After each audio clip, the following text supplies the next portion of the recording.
कशाबद्दल बोलतोय कळतंय ना? तू नको बोलूस आजी, मला नाही करायचंय लग्न. नाही म्हणजे नाही, आता त्याचा विषयच नको. घ्या.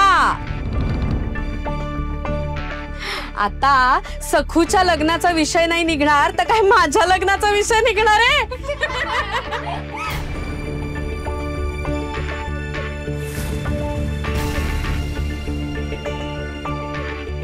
तोच विषय घेऊन आलीये मी.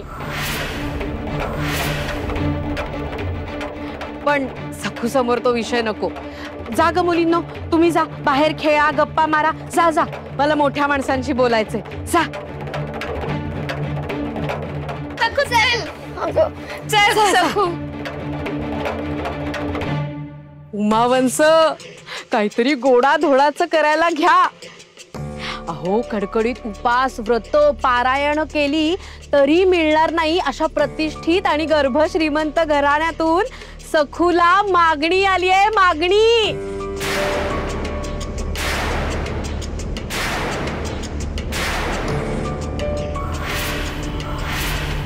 अगं, माझ्या रमाई आजीचा असा दरारा आहे की सगळे तिला चळचळ कापत असतात. चळचळ. पण आम्ही सगळे जवळचे, तिच्या लाडक्या आहोत. आमची मुळी रमाईच आहे ती. पण तुझ्यासाठी त्या मनोरमा सासूबाई असणार आहेत. भयंकर कडक आणि खाष्ट.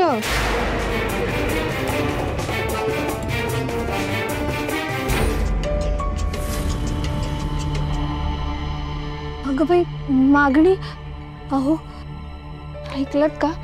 हो, पण जरा स्पष्ट सांगा ना, कोण, काय, कधी? भामेनं आणलाय निरोप, म्हणजे डोळ्यात तेल घालून पारखायला हवं. सांगते सांगते सगळं सांगते.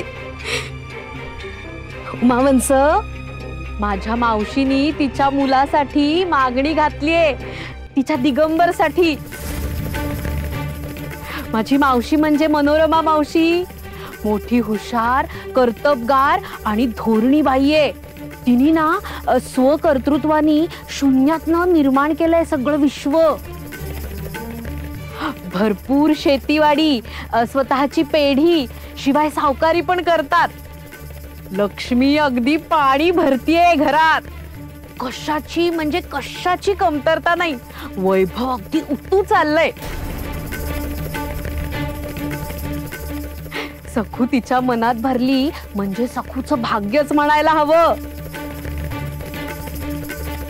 मावशीनी तिच्या दिगंबरसाठी रीतसर मागणी घालायला पाठवलंय मला. अहो वंस, तुम्ही ओळखता ना माझ्या मनोरमा मावशीला?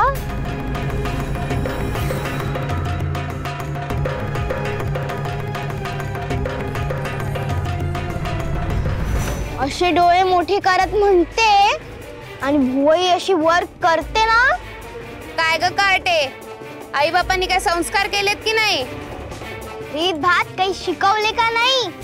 ते नुसतंच खाऊन खाऊन शरीर वाढलंय. अकलेचा काय पत्ता? खूप खाष्ट आहे ती. सुनेला तर धारेवरच धरेल. धारेवर धरेल म्हणजे काय? चांगली बुकळून काढेल. भयंकर तापट आणि गर्विष्ठ आहे बाई आमची रमाई आजी. तुला सून करून घेतली की थेट जुंपेलच तुला कामाला. पोटभर खायला पण देणार नाही. राग आला तर रमाई चटके पण देते. हाताला, जिभेला, पायावर.